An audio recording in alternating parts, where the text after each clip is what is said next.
5,000 वोटों से हार जीत करा सकते हैं जिले में तैनात डीएम। जीतनराम मांझी के बयानों से होने लगा स्पष्ट। 32 लाख ज्यादा वोट पाकर भी महागठबंधन क्यों हार गया बिहार चुनाव।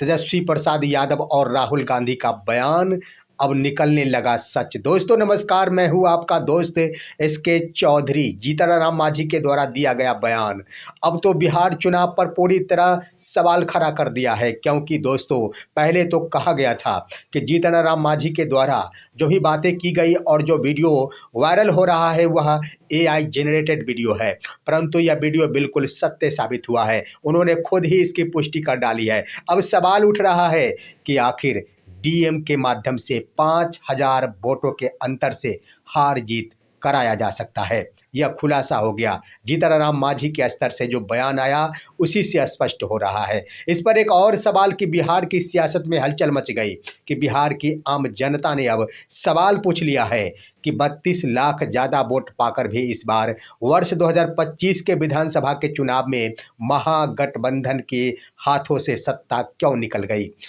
यहाँ पर आखिर करारी हार क्यों हुई, इस पर सवाल उठना शुरू हो गया है। और दोस्तों जो बार बार बातें की जा रही है पूरे देश भर में, राहुल गांधी के स्तर से जो आंदोलन वोट चोरी के मसले पर चलाया जा रहा है वह बिल्कुल सत्य साबित होने लगा है। और सबसे बड़ी बात की वरिष्ठ अधिवक्ता कपिल सिब्बल के साथ बातचीत के क्रम में तेजस्वी प्रसाद यादव ने जो बातें कही थी वह बिल्कुल सत्य साबित होने लगी है। आइए आज के इस वीडियो में हम विस्तार पूर्वक चर्चा करते हैं कि आखिर जीतनराम मांझी का हुआ बयान ने बिहार में हलचल मचाकर रख दिया है और आम जनता भी अब सोचने को मजबूर है कि हमारा वोट अब कोई काम का नहीं रह गया है। आइए दोस्तों इस पर विस्तार पूर्वक चर्चा करने से पहले मैं आपसे गुजारिश करूंगा, अगर आपने अभी तक हमारे इस चैनल शौर्या हिंदी न्यूज को सब्सक्राइब नहीं किए होंगे तो कृपया अभी सब्सक्राइब कर लेंगे।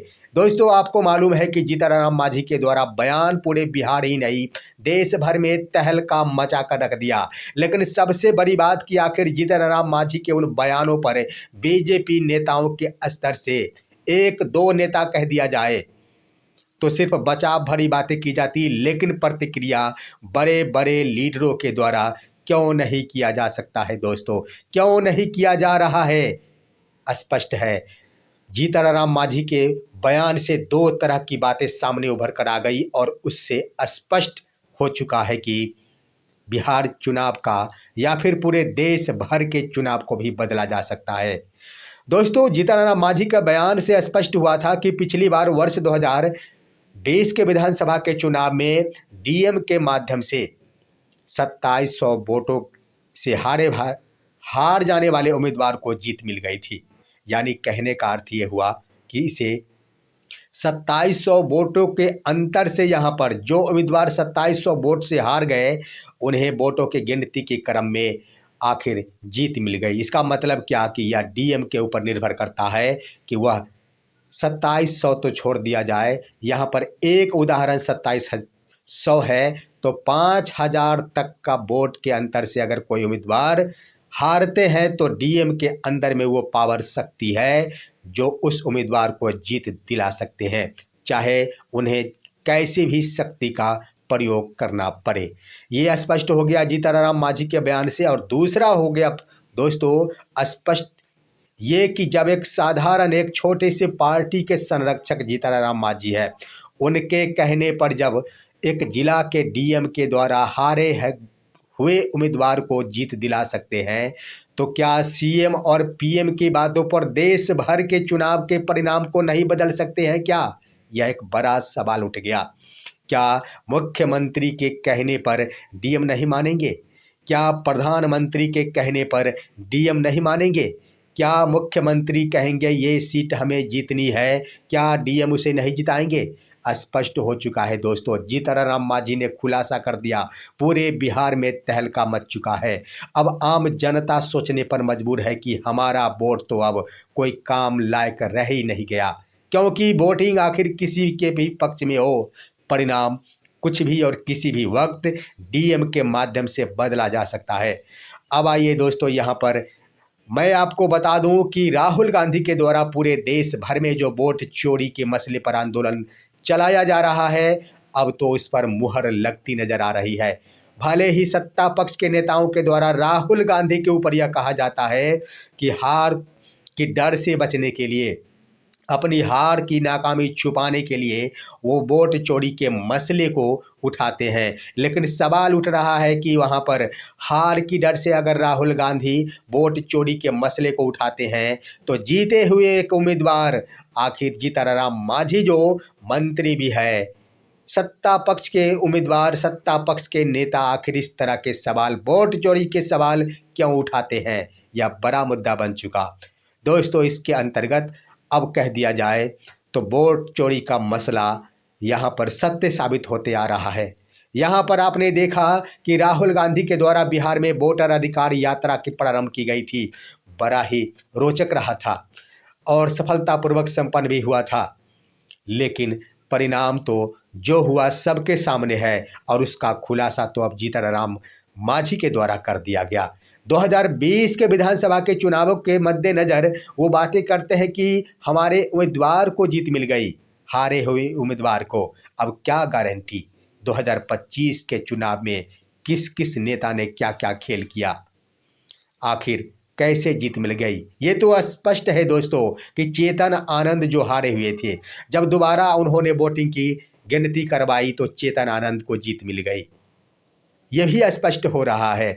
अब यहाँ पर सोचने वाली बात है कि जब देश के वरिष्ठ अधिवक्ता के समक्ष तेजस्वी प्रसाद यादव उपस्थित हुए थे और उन्होंने बयान दिया था कि अदृश्य शक्ति ने इस चुनाव को जिताया है। वरिष्ठ अधिवक्ता कपिल सिब्बल के समक्ष तेजस्वी प्रसाद यादव का बयान आया था कि अदृश्य शक्ति ने ही बिहार चुनाव को एनडीए के पक्ष में जिताया है। और दोस्तों, उन्होंने जो बातें कही थी वो अगर आप सुनेंगे तो आपके पैरों तले भी जमीन खिसक जाएंगे। उन्होंने कपिल सिब्बल के सामने ही कही थी।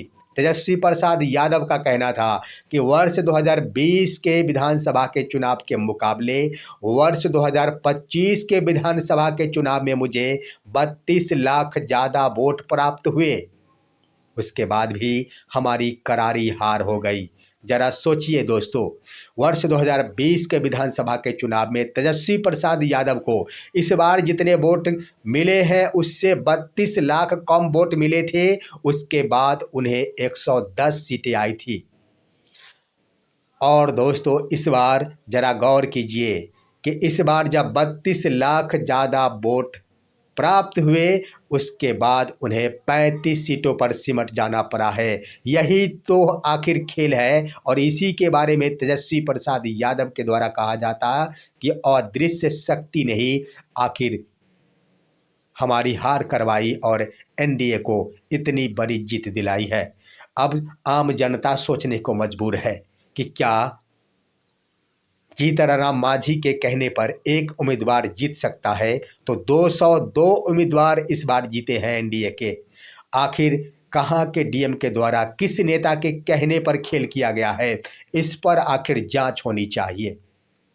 आम जनताओं का कहना है कि जितने भी डीएम है उन सभी के मोबाइल की जांच होनी चाहिए।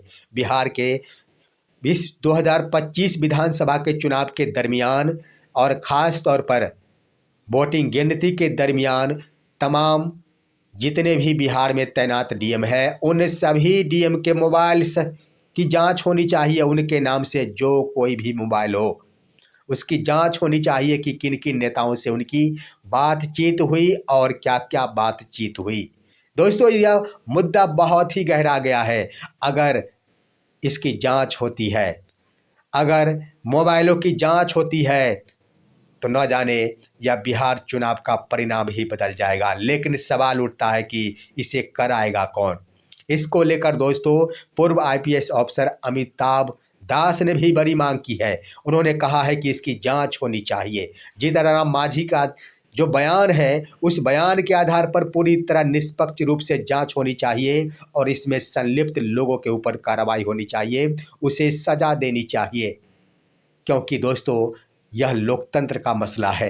अगर जांच होती है, जांच के क्रम में अगर एक भी डीएम इसमें पाए जाते हैं वर्ष 2020 के चुनाव के मुकाबले 2025 के विधानसभा के चुनाव परिणाम में अगर कोई बदलाव आता है जांच के दरमियान, तो इतना ही नहीं, यह सिर्फ पूरा बिहार का चुनाव परिणाम ही नहीं बदलेगा, देश का परिणाम बदल जाएगा। यहाँ पर अब सोचना होगा कि यह काफ़ी हॉट मुद्दा बन चुका है। आखिर केंद्र सरकार की ओर से, केंद्रीय नेताओं की ओर से, साथ ही साथ भाजपा के बिहार नेताओं की ओर से क्यों नहीं इस पर बयान दिया जा रहा?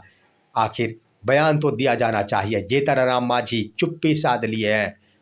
संभवतः हो सकता है कि उनके ऊपर दबाव बनाया जा रहा हो, क्योंकि जीतन मांझी मीडिया के सामने आने से एतराज जता रहे हैं। आखिर क्या वजह हो सकता है?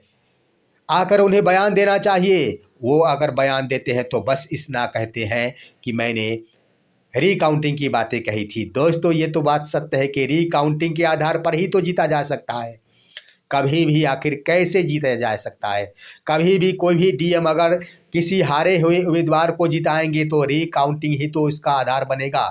और जीतन मांझी बीते कल तो सफाई में कह दी कि मैंने रीकाउंटिंग वाली बातें कही थी। तो स्पष्ट हो चुका है, देखना है आखिर बिहार चुनाव का परिणाम में क्या कुछ जांच की प्रक्रिया आगे बढ़ती है। साथ ही साथ महागठबंधन के बड़े लीडर तेजस्वी प्रसाद यादव के बयानों का इंतजार किया जा रहा है। क्या अब महागठबंधन और बिहार विपक्ष इस पर संज्ञान लेकर इसे कोर्ट तक ले जाएगा? देखना अब दिलचस्प हो गया है। इस पर आप क्या कहना चाहेंगे? अपनी राय कमेंट के माध्यम से दीजिए। हमारे इस वीडियो को ज़्यादा से ज़्यादा लाइक और शेयर कीजिए और अब दीजिए अपने दोस्त को इजाज़त। हम फिर मिलेंगे आपसे अगले वीडियो में। तब तक के लिए नमस्कार।